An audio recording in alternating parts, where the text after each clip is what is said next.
Hundreds of kilometers spanning over a dozen different routes and all leading to one final destination. The Camino de Santiago isn't for everyone, but it's an experience unlike any other. Today on Catholic Focus, we'll hear the remarkable story of one of the oldest and holiest pilgrimages of our Catholic faith. So come on, we've got a lot of ground to cover.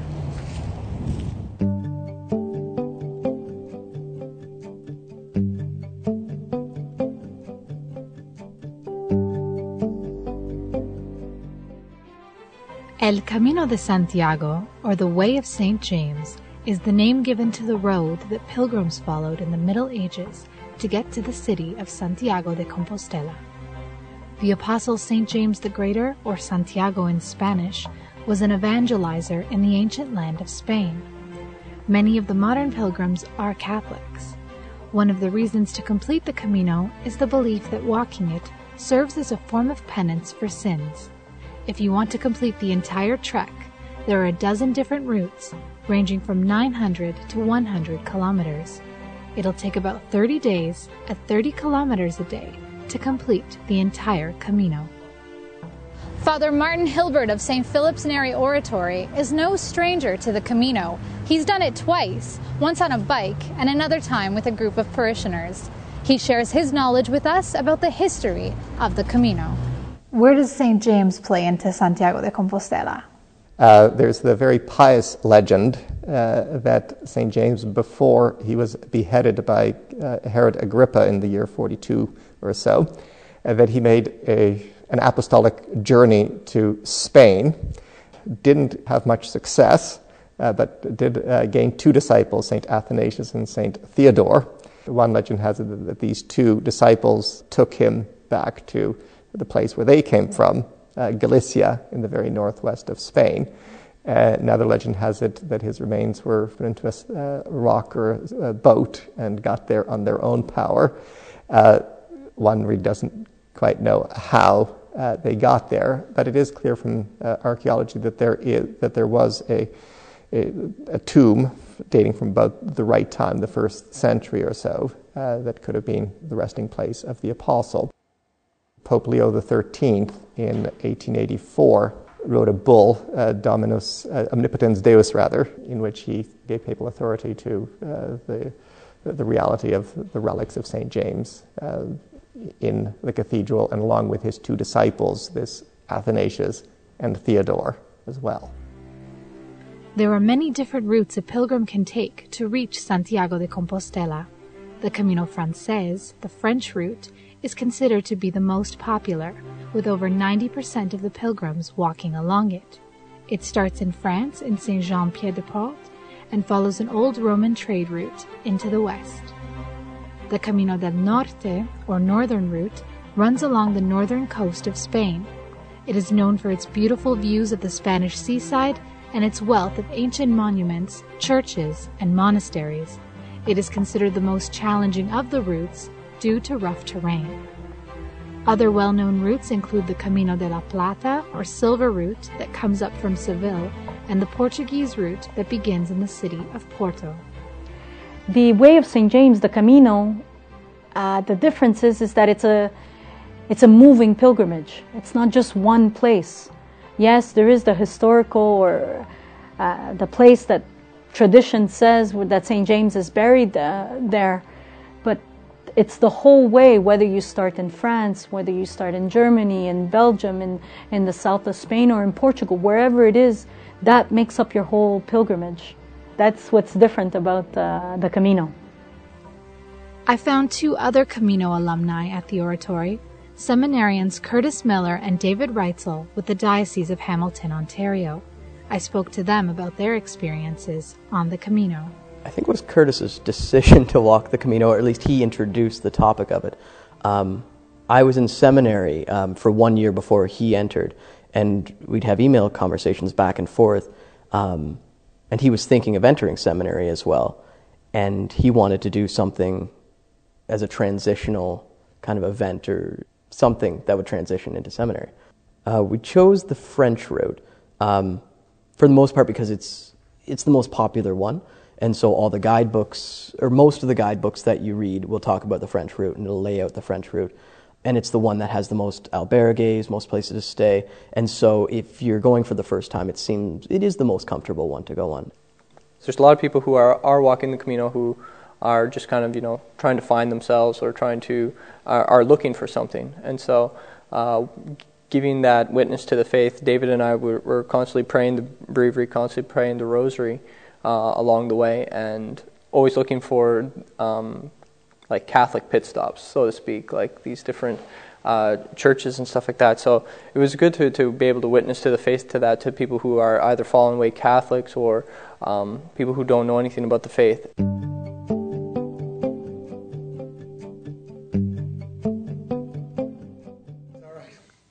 James McGee, his daughter Shauna, and son Patrick all walked the Camino, but they did it at different times and in different ways.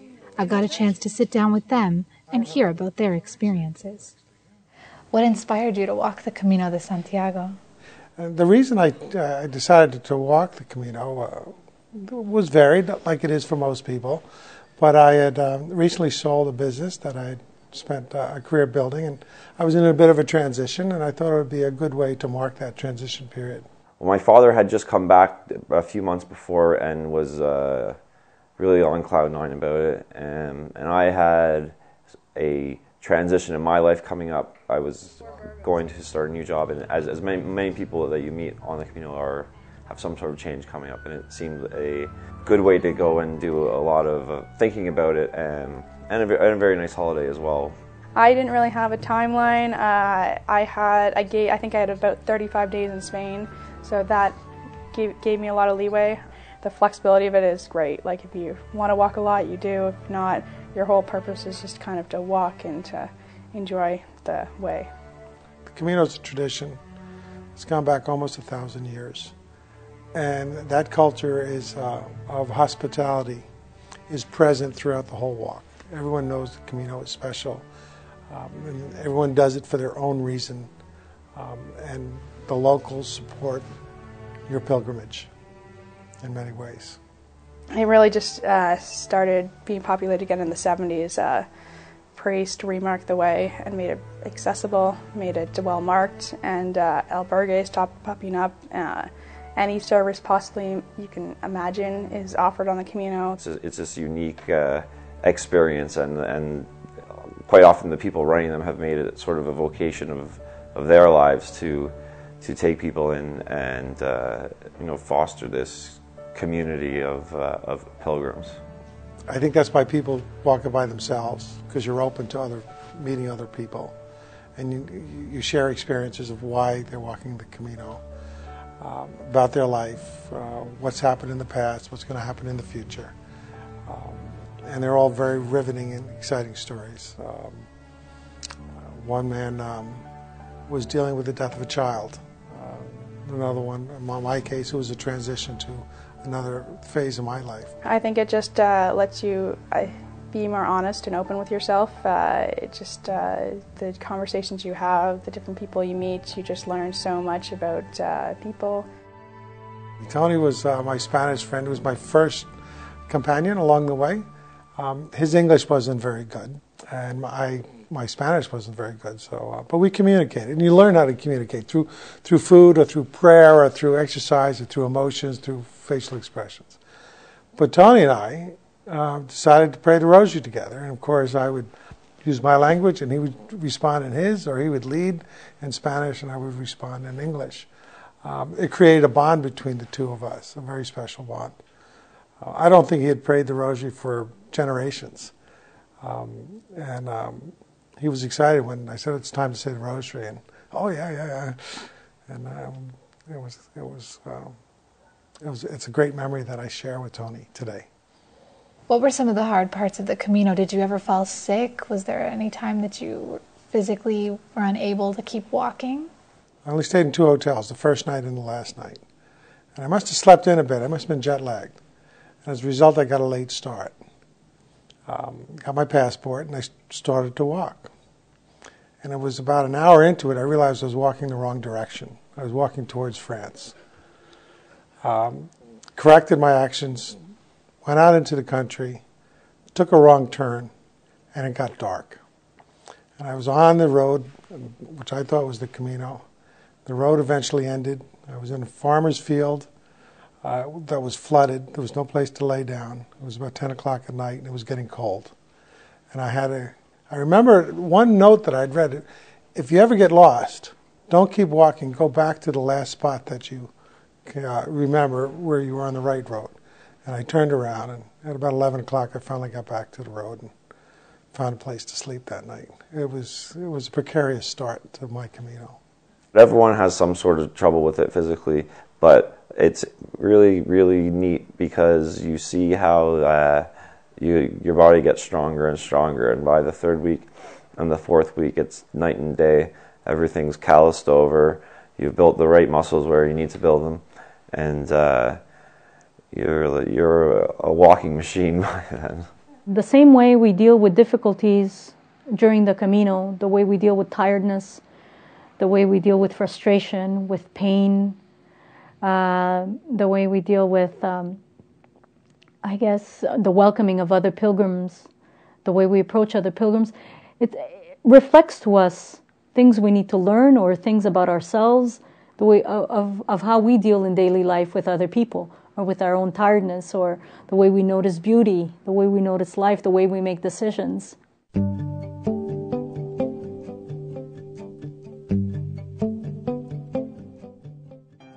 The cultural significance of the Camino is undeniable, given the range of different peoples that converge along the way.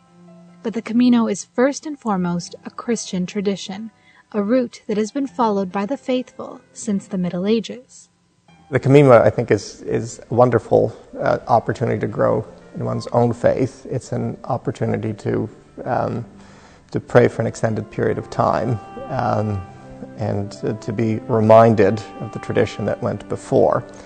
It's also an excellent opportunity for catechesis and for teaching about history and, of course, teaching about the faith. There's still opportunities to show those on the Pilgrim Way the Christian faith if they weren't coming for that purpose. The end goal is to go to the Cathedral of St. James. Along the way, you're staying in sometimes old churches. You're being taken care of by sometimes nuns. And so I would say it is inherently still Christian. And there's plenty of opportunities along the way for those who didn't go for Christian reasons to experience Christianity.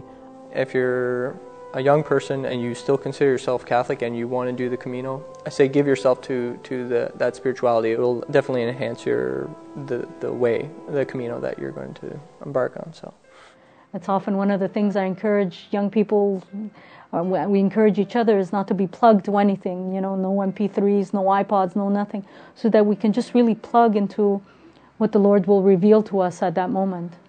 And so that experience is very special to each person, and it's very intimate. As a Christian, walking the Camino, you're probably in the minority. A lot of people do it for social reasons. They were probably a higher number than the Christians. Nonetheless, terrific, interesting people along the way. The history, the art, the country, the water, the personal test, physical test. All of those kind of all come together in a very personal way. Did walking the Camino deepen your faith? It was like a long retreat. It was like a 30-day retreat. I prayed every day. I really appreciated the rosary in a way that I'd never met before. I'd said all 4 decades, all 4 mysteries every day. Sometimes by myself, some with some of my companions along the way. We took prayer intentions from everybody back home. I carried them in this book, and we'd pray the rosary every day for a different intention. And as we met people, we'd add to these intentions. So it would just accumulate over and over in pages, and you'd look through the pages and be like, oh wow, you'd remember like that French couple or these people who you've been praying for all the time. And then eventually it all kind of came together at the end, which was really cool, was going to the crypt of St. James and then putting all those intentions towards the person you've been journeying towards, one of the apostles of Christ.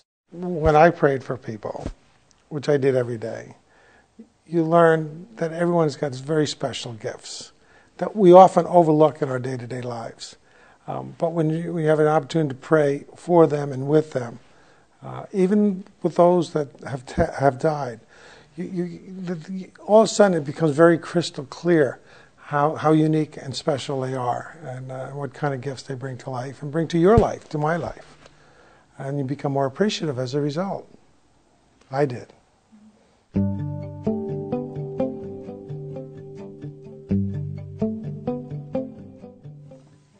The city of Santiago de Compostela is the goal and ending point of the Camino.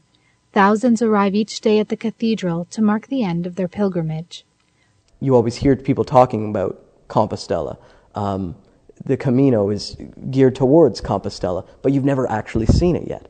And so having that intention of reaching it for 30 days in your mind, yet not actually seeing it, develops that desire in you that is finally fulfilled when you do see it. The cathedral is stunning when you get to it, and there's lots to see. The Baroque facade that first meets your eye is actually from the 18th century, but the main part of the building was built much earlier. The pilgrims process to the main altar, and there's two things there that immediately grab their attention. One is a life-sized, or perhaps even bigger, statue of St. James above the altar, and people can go up and give it a big hug as a show of devotion. And that statue there, I think, dates from the 17th century. Underneath the main altar is the actual tomb of St. James. And there the bones are kept in a beautiful silver reliquary with a star hanging over it, the Compostela. Then there is the botafumero, which is a Galician word meaning a smoke belcher. It's a big thurible, weighs probably about 80 kilograms. It's carried in by 8 men and swung on a long rope from the ceiling. And it certainly fills the building with the fragrant smell of incense. Apparently, this started to be used in about the 11th century. It had the very practical use of keeping the place stench-free from the pilgrims who didn't wash themselves for many, many months on journey, and sometimes they would sleep inside the cathedral. Now it's used ceremonially, and it's quite a thrill to see it actually being used. Father Hilbert shared some of his Camino documents with us. This is a credencial del peregrino, or also known as the pilgrim passport. If you're going to do the pilgrimage as a pilgrim, you sign up and you get this passport. So you have to prove, though, that you're walking it, not arriving in a car or on a motorbike. And the trick is to get it stamped at various albergues and various post offices and other establishments along the way. If you walk the last 100 kilometers, when you arrive at the cathedral, you present the credencial, the passport that has been duly stamped. And if they believe that you've actually walked the last 100 kilometers, then they will present you with a Compostela, which is a piece of parchment telling you in Latin, telling you that you have actually done it, or certifying that you have actually done the walk. Something that pilgrims then take back as their most precious, or one of their more precious souvenirs of the pilgrimage.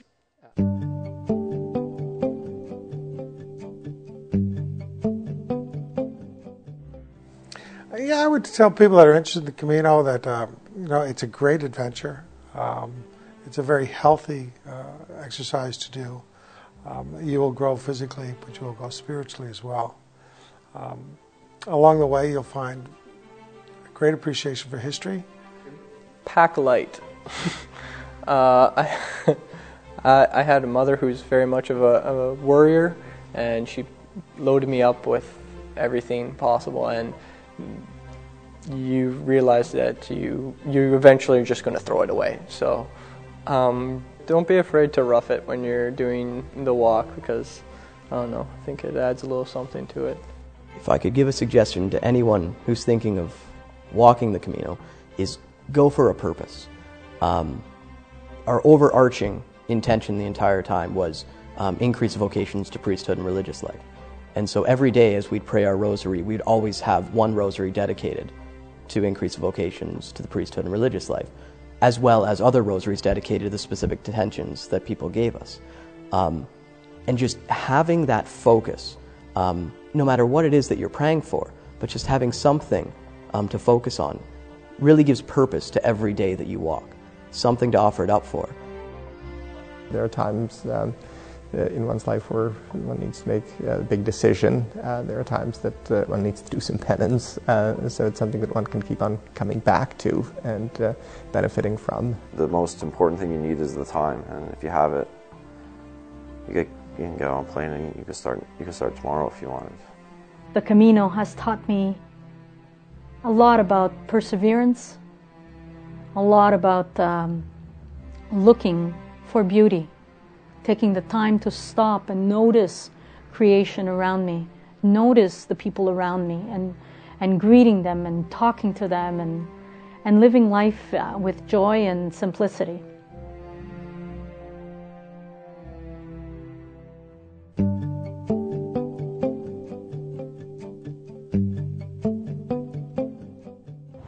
So there you have it. Are you ready to take the challenge now that you know more about the Camino? Write to us, focus@saltandlighttv.org, where you can also order a DVD copy of this program. For Catholic Focus, I'm Alessia Domenico. Until next time.